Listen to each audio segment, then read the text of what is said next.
Olá, pessoal, tudo jóia? Começando para você que está acompanhando a nossa TV Alba, mais um OAB na TV. Hoje eu posso dizer que está ainda mais especial porque são as mulheres que estão no comando, literalmente. Olha quem é minha entrevistada de hoje, a presidente eleita da OAB Bahia, Daniela Borges, está aqui comigo. Estava olhando sobre Daniela e olha, ela é baiana de Salvador, mas criada em Tapetinga. E aí falam muito de Tapetinga, de mulheres fortes, determinadas. Dani, quero primeiro te dar as boas-vindas, né? Não só aqui ao nosso programa, como também, né, a liderança da OAB Bahia. E queria saber um pouco disso, né? Da mulher aguerrida que você é, fez você chegar hoje aonde você está. A gente pode falar nisso? Primeiro, uma alegria para mim estar aqui no TV Alba, Milena, muito bom estar com você pessoalmente, nós que estivemos durante a pandemia algumas vezes, né, virtualmente, cumprimentar também todos que estão nos assistindo. E acho que a vida da gente vai preparando a gente para, enfim, para o que a gente assume, né, como responsabilidade. E quando eu olho a minha história, eu acho que muitos episódios me prepararam para esse momento, as minhas experiências. E, sem dúvida nenhuma, no interior também. A OAB, ela tem uma atuação em todo o estado. E nós temos 36 subseções, então ao longo da campanha eu rodei o interior da Bahia inteira, pretendo rodar muitas vezes mais agora nesse triênio, e porque tem um vínculo muito forte, né, com o interior e, enfim, vamos ser 3 anos aí de muito trabalho pela advocacia de todo o estado. Dani, você traz, né, a sua candidatura lá quando começou e agora você tomando posse da OAB. É um marco histórico, porque é a primeira vez que uma mulher, né, assume esse cargo na OAB Bahia. E aí eu queria que você falasse um pouco sobre esse desafio e também uma mensagem, né, para essas mulheres que estão acompanhando a gente, que muitas vezes têm vontade de ocupar um cargo de chefia, um cargo de liderança. E nós que vivenciamos isso no dia a dia sabemos quantas adversidades acontecem aí por meio desse caminho, que desestimulam mesmo, né? O que é que você poderia falar sobre isso? E se você tem essa ciência, né, desse marco histórico que você está ali colocando a sua bandeirinha. Nossa, assim, é uma emoção muito grande, né? A gente poder chegar nesse momento aqui na Bahia e, inclusive, também no Brasil, com a presença de tantas mulheres em espaços, num momento em que as advogadas já são mais da metade dos inscritos, tanto aqui na Bahia como no Brasil.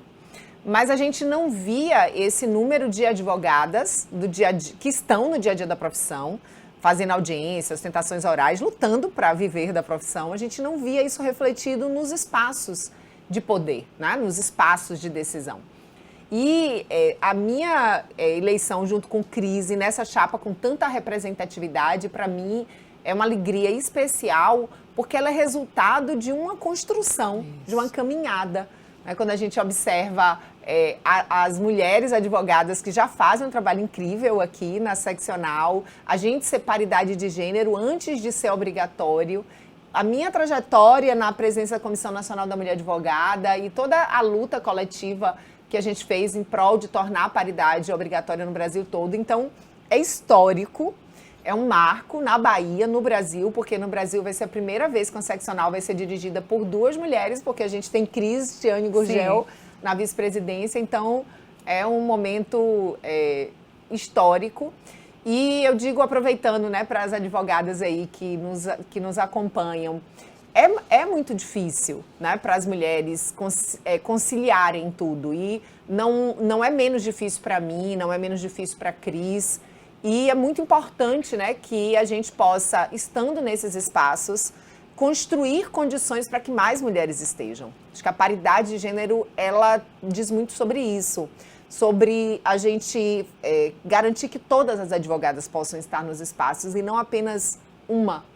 E que nós possamos, a partir dessa realidade, criar condições para que as mulheres possam ter mais condições de igualdade no exercício da profissão e também de participação na OAB. Eu sempre digo que junto com o cargo vem essa responsabilidade da gente ser agente de transformação também para tantas advogadas e jovens advogadas. Milena, não sei se você sabe, mas entre as jovens advogadas, 64% dos jovens, né, são mulheres. Que maravilha, que boa notícia. Eu acho muito positivo quando a gente vê esse crescimento, né, da participação feminina Sim. em qualquer área que seja. Sobre tudo isso que você falou com relação à paridade de gênero, eu acho interessante a gente trazer um recorte, né, do que foi o programa da semana passada com o presidente Fabrício Castro, quando ele falou dessa construção, né? A questão da paridade de gênero aconteceu aqui na Bahia muito antes de ser obrigatório. A eleição, né, a candidatura de Daniela e de Cris não foi algo que surgiu do nada ali para ocupar um lugar, né? Mas uma construção que se deu durante todo o processo dessa preocupação do Luiz Viana, do Fabrício e de vocês, mulheres que estavam aqui também nessa gestão, de dar cada vez mais espaço, vez e voz às mulheres. E aí, Dani, eu queria que nessa oportunidade a gente falasse um pouquinho também da questão das cotas, que foi também criticada, mas que hoje é uma realidade. E de que forma essa gestão feminina vai trazer mais benefícios, não só para as mulheres, como você disse, né? E no caso das jovens também, que já são 64%, mas por toda a advocacia. Inclusive fez parte da campanha, né? A união da classe. De que forma você vê, né, essa gestão de vocês para a gente pensar no futuro?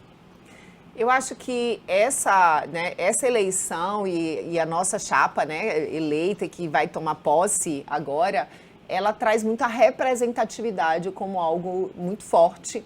E a representatividade, ela importa muito dentro do próprio processo do simbólico, né, da advocacia se ver representada, né, ou seja, era a chapa com o maior número de jovens advogados e, ao mesmo tempo, também com advogados que se autodeclaram negros, além da paridade de gênero.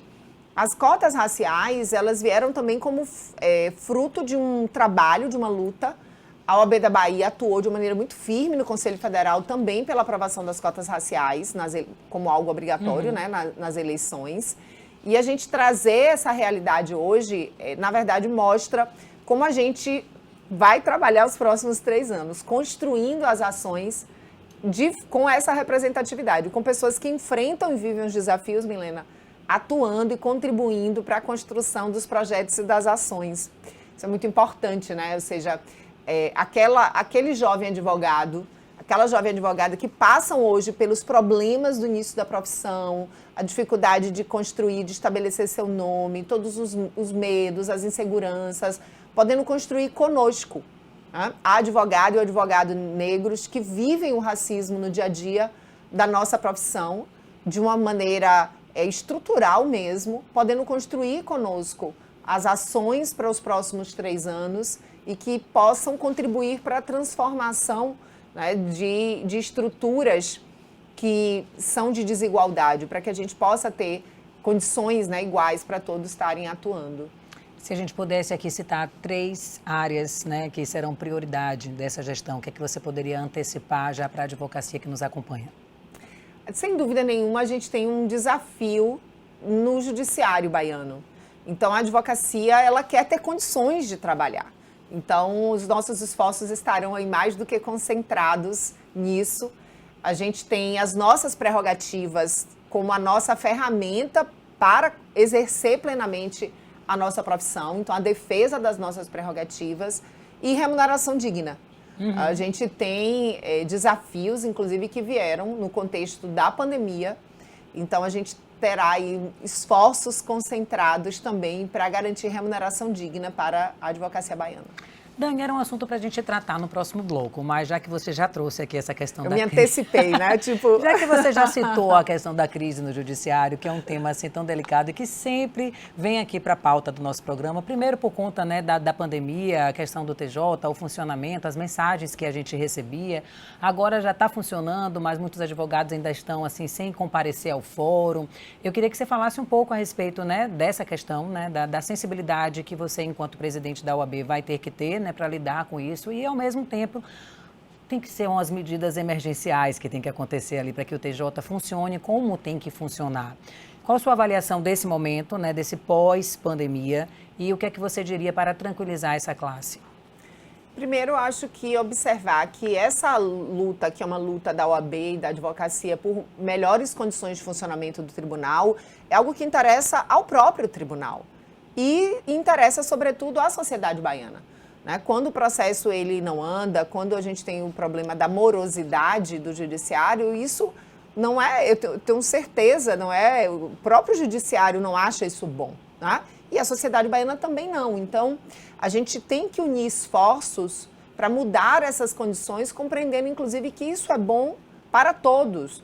Hoje a gente tem uma duração do processo no estado da Bahia que não é razoável, né? Então, dentro desse contexto, a gente vai trabalhar arduamente aí e procurando construir a partir desse propósito único que é a justiça efetiva, justiça célere, razoável duração do processo.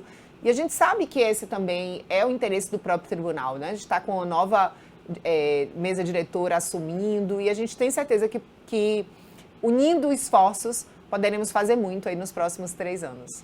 Expectativas positivas. Você que ligou a televisão agora, aqui na nossa TV Alba, e está acompanhando, como sempre, o nosso OAB na TV, já te apresento. Olha quem está aqui comigo hoje, Daniela Borges, presidente eleita, né, para esse próximo triênio aí à frente da OAB Bahia.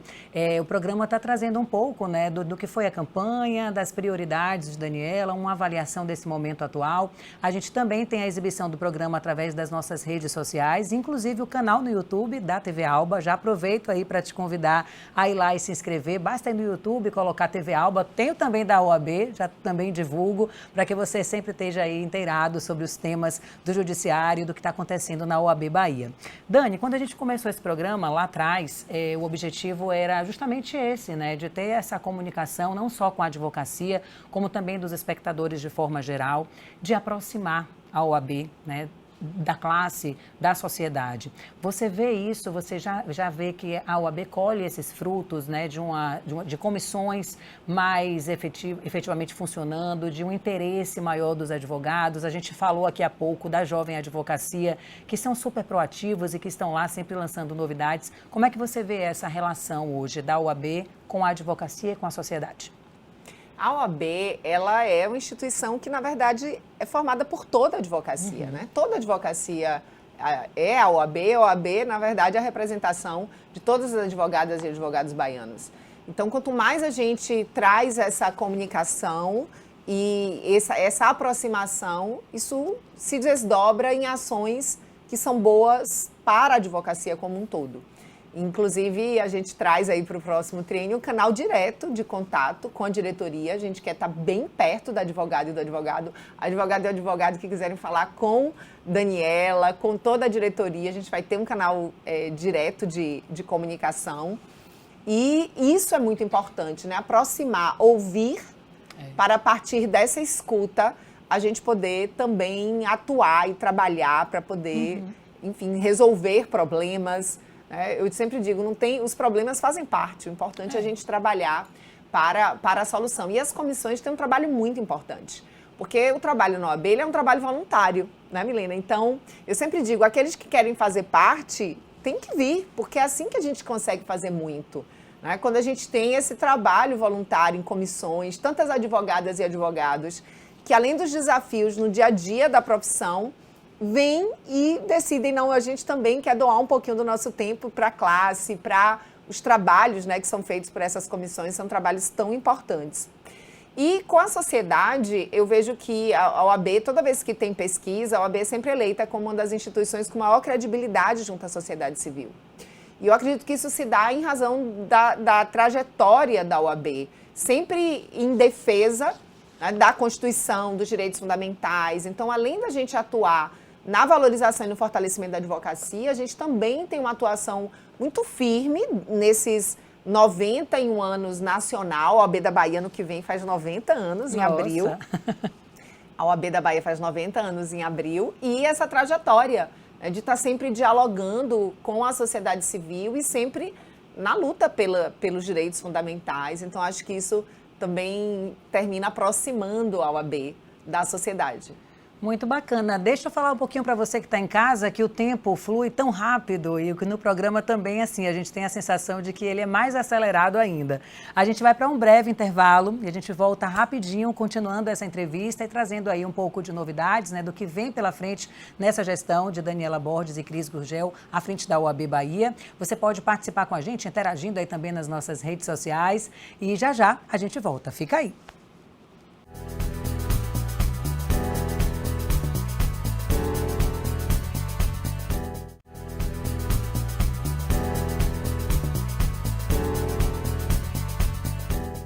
Oi, gente, estamos de volta com o nosso OAB na TV, recebendo hoje a presidente eleita, Daniela Borges. A gente está num papo aqui super leve, falando um pouquinho das ações da OAB, da visão de Dani, né, agora nesse novo triênio, o que é que tem para mudar, o que é que tem para melhorar, um pouco das comissões. Você que chegou agora, nosso programa vai ficar disponível também no canal do YouTube. Você também pode participar nas redes sociais, mandando pergunta, interagindo, que estamos aqui a postos, tá?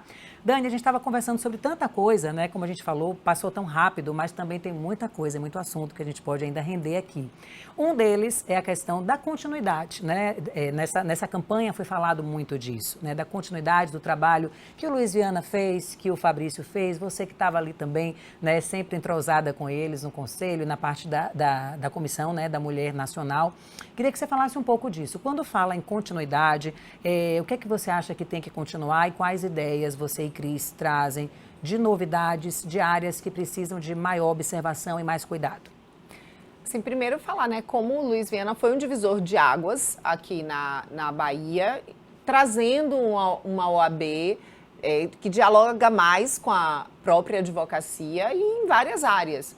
Então, quando a gente pensa em interior, né, como a OAB ela se interioriza a partir de Luiz Viana e como esse projeto ele é um projeto que vai, eu sempre digo que a gente sempre busca o que a gente tem de marca, buscar fazer sempre mais e fazer sempre melhor. Uhum. Então, ao longo dessa caminhada, eu me lembro que um dos primeiros projetos que eu participei, na época eu era conselheira, eu trabalhei coordenando um grupo de trabalho que definiu critérios objetivos para reformas e construção de sedes no interior. E é óbvio, você não tem como fazer tudo de uma vez só, porque você tem que fazer com responsabilidade na gestão. Eu que depois no segundo triênio fui tesoureira, né? Mas a gente, quando olha os últimos anos, já foram intervenções em 31 sedes. Então, foi feito, viu a necessidade, estabeleceu critérios objetivos, exato. E a gente vai, sem dúvida nenhuma, fortalecer ainda mais a advocacia do interior. Fabrício estava aqui citando na semana passada, me parece que foram 6, né, que já foram novas. Lauro de Freitas, tem lá no interior, acho que Cruz das Almas. Cruz das Almas, Eunápolis, né? Então, a gente vai fortalecer ainda mais. E eu dei esse exemplo aqui das sedes, né? Mas não só isso, prerrogativas. A gente tem um projeto de descentralização da Procuradoria de Prerrogativas para a gente estar ainda mais perto da advocacia do interior. E aí, quando eu trago prerrogativas, quando Luiz entra, a gente não tinha uma procuradoria, ou foi criada uma procuradoria. Com o Fabrício, essa procuradoria foi ainda mais estruturada e a gente vai fortalecer ainda mais. Então, eu acho que a marca, Milena, é a gente buscar fazer sempre mais e fazer sempre melhor. Esse legado, ele é um legado de um compromisso com a advocacia, né? A trajetória de Luiz e de Fabrício são de legados que deixam de compromisso com a valorização e fortalecimento da advocacia.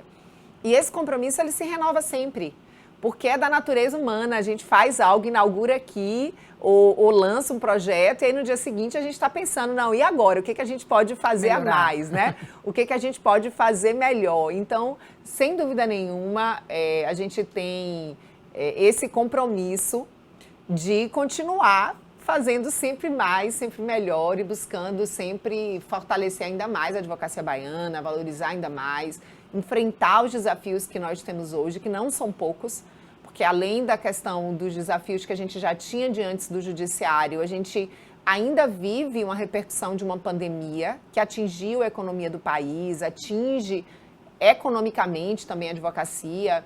Então, a gente tem esses desafios, mas a gente tem coragem, firmeza, aí a gente tem esse grupo, né, com experiência e, ao mesmo tempo, um grupo que se oxigena com tantos novos conselheiros, com jovens advogados, com representatividade, para a gente poder construir aí esses próximos 3 anos. Que já estão aqui, né? Já estão na porta, já estão em suas mãos. Dani, sobre essa questão, né, que você falou, né, passa também pelo cuidado, né, com o advogado. Você citou duas questões que eu acho interessante a gente falar. O papel da jovem advocacia, você citou há pouco, eu não tinha esses dados, né, 64%, né, desses jovens advogados são mulheres, então cada vez mais a gente tem mulheres na área. Queria que você falasse um pouco, vamos começar com os jovens advogados. Como é que você vê essa jovem advocacia?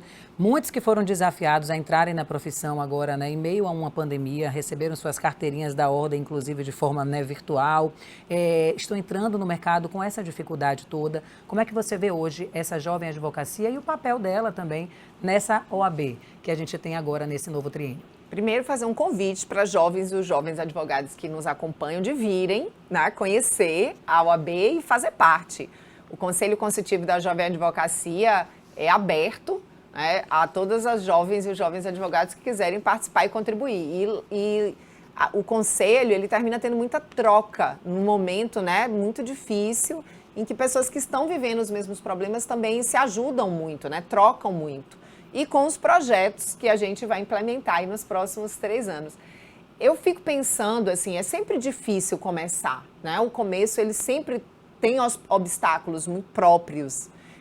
Eu me lembro que eu fiz faculdade na Federal, eu sou baiana, mas fiz faculdade na Federal de Minas, num lugar que eu não tinha referências, né? Eu não tenho ninguém na família, na área jurídica, não tinha ninguém para me indicar nada, nem estágio. E aquele começar, né? Eu comecei como advogada associada, eu trabalhava 10, 12 horas por dia. E quando eu voltei para Salvador, eu não tinha as referências, porque eu não tinha feito faculdade aqui. Então não tinha ninguém, de novo. Do zero. E eu me lembro de uma angústia que eu tinha, porque eu falava assim, não, eu não quero ser advogada associada, não quero emprego, eu quero começar meu escritório. E aí você fica assim, como é que eu vou alugar uma sala se eu não tenho um cliente o fixo, cliente, o aluguel, né, o dinheiro para o aluguel? Então, é muito difícil. E na pandemia, teve advogados que se formaram e não conseguiram começar mesmo. Porque né, o isolamento social do início foi uma dificuldade a mais. Então, a gente tem como compromisso pensar esse jovem advogado nas suas diferentes perspectivas profissionais. Então, a gente tem uma série de ações que a gente vai implementar para aquela advogada e aquele advogado que querem empreender, né, que querem ter seu próprio escritório. Então, a gente tem um programa que vai o Empreendendo, mas também a incubadora jurídica. Como é que faz?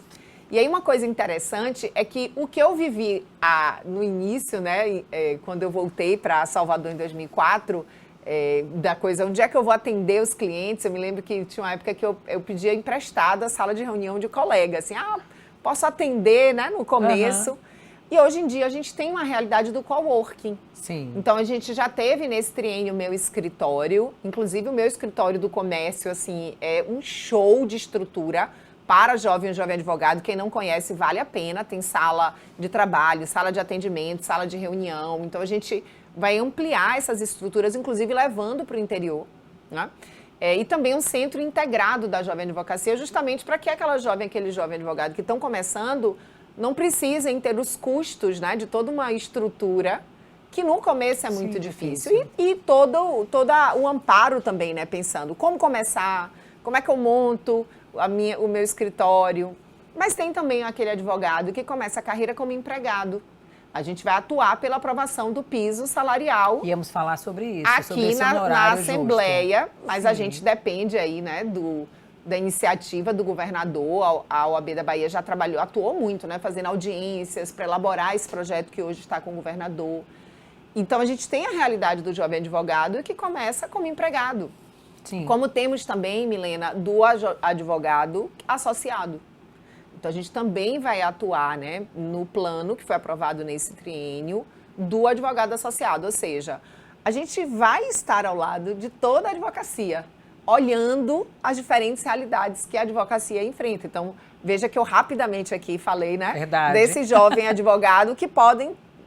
Ele pode estar escolhendo, né, na sua carreira caminhos diferentes. E nós que vai encontrar na OAB né, o subsídio que precisa, a orientação. Seja qual for o caminho.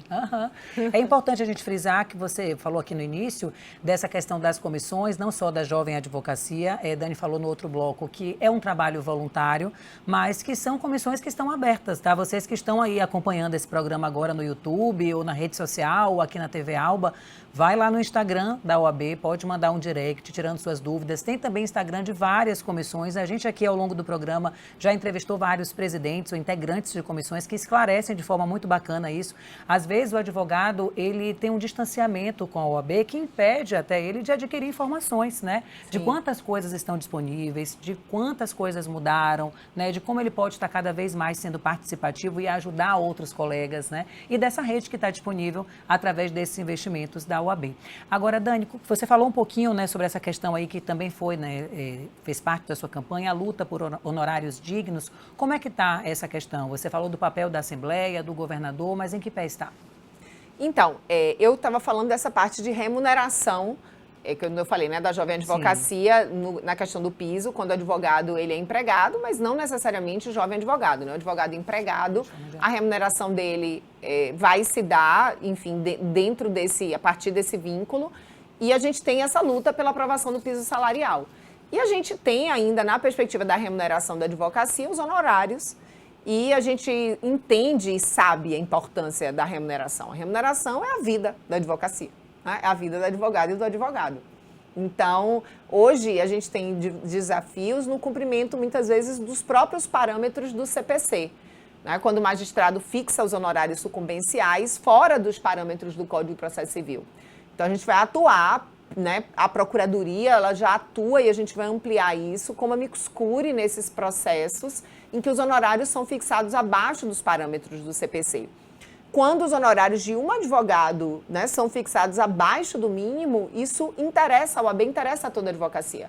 Porque a gente precisa ter uma jurisprudência consolidada em nosso país de que honorários sucumbenciais têm que ser fixados dentro dos parâmetros hoje da lei.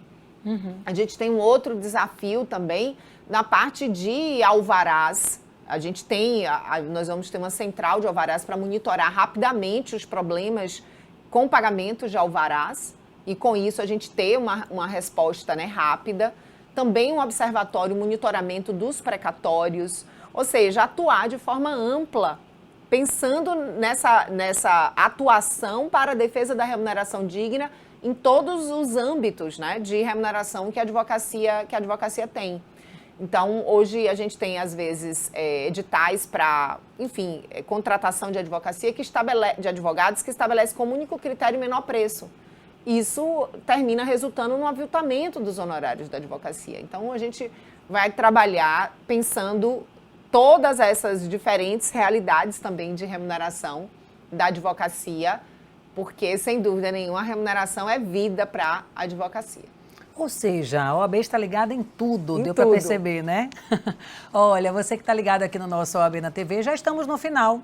Restam 3 minutinhos para acabar. Então, quero dizer que foi a primeira entrevista de muitas que terão aqui nesse triênio. Você que é advogado, advogada, melhor ainda, porque pode participar com a gente, sugerir perguntas, dizer qual será a próxima temática. Fique livre e à vontade, que esse espaço aqui não é da TV Alba, não é da OAB somente, é nosso e a gente pode utilizar ele da melhor forma para os advogados e para a sociedade como um todo, né, Dani? Queria esse espaço aqui também deixar para você fazer suas considerações finais, que você fale com a advocacia, com a sociedade baiana e agradecer sua presença aqui com a gente.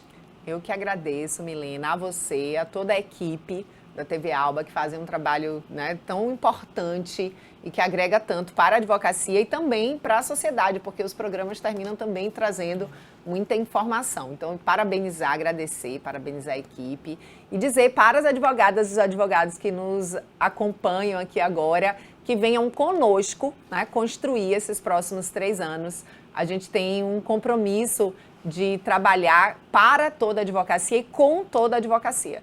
Então, são todas e todos bem-vindos e a gente quer vocês muito juntos e estaremos, né, muito juntos e acessíveis a vocês para que a gente possa construir junto esses próximos 3 anos. Muito bem, assim a gente se despede. Muito obrigada pela sua companhia e pela sua audiência. Semana que vem a gente está de volta, sempre às quintas-feiras, às 13h30, tem um programa de estreia para você acompanhar e aprender mais. A gente se encontra. Tchau, tchau.